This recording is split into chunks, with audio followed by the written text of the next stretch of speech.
Laligan, Valencia City. Brief history. Laligan is one of the big barangay of the city of Valencia, Bukidnon.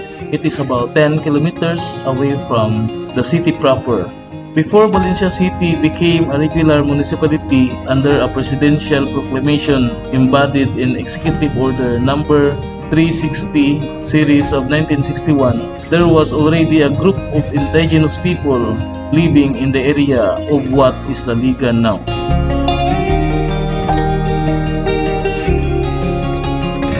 This community was situated at the foot of the mountain along the river known as Laligan River. They preferred this location since their means of living are fishing, hunting, and small-time farming. Kaingin is their method of tilling the land, which was the most fertile in the area.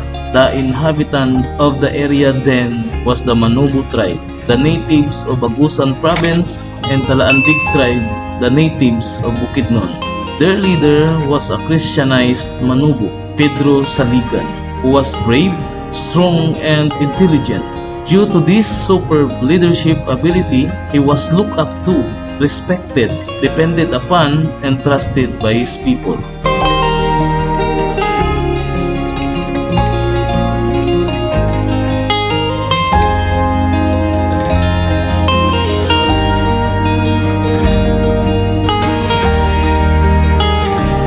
They named him Dato Kasaligan, which was derived from his family name, and of course because of his being dependable, Laligan was named after him. At his death, there was deep mourning among his people. Tribal rituals were performed in his honor and together with his favorite saluray.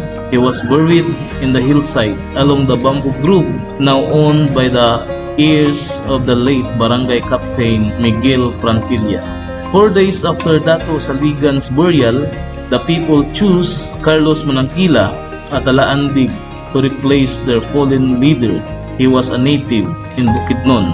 Dato Carlos Manangkila introduced abaca as another staple crop for additional income to the people. Thus, the area had been largely planted to abaca at this time. In 1947, a group of Ilonggo from Murcia, Negros Occidental, led by Policarpio Valerio Sr., after discovering the vast uncultivated land in Mindanao, particularly in Bukidnon, came and settled in Laligan. Some of their friends and relatives came with them and their families. This was the first group of pioneers, the Valeros, Alvarez, Cabauans, Aicos, and engineer Hugi Limbo, their geodetic engineer. All those in the group of majority age were appointed portioned 50 hectares of land under the sales application. They claimed most of the lands along the Maapag River. In May 1950, the second batch of pioneers joined the first group. They were the families of Apolonio Prantilla Sr. and Miguel Prantilla. They settled in the central part, better known as Laligan Plain, what is now Purok Siete.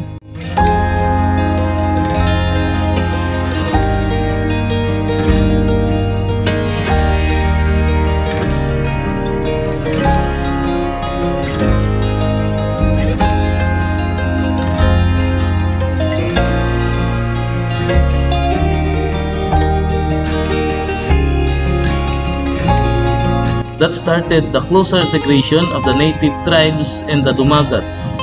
New and better technology of farming was introduced.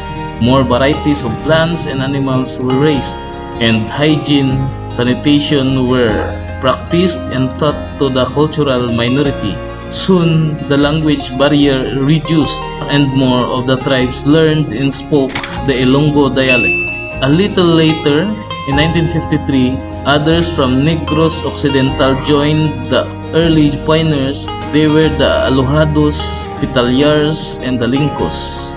Chosen as sitio leader was Aurelia Fernandez Valero, wife of Policarpio Valero Sr., while Carlos Manangkila was the leader of the cultural minority.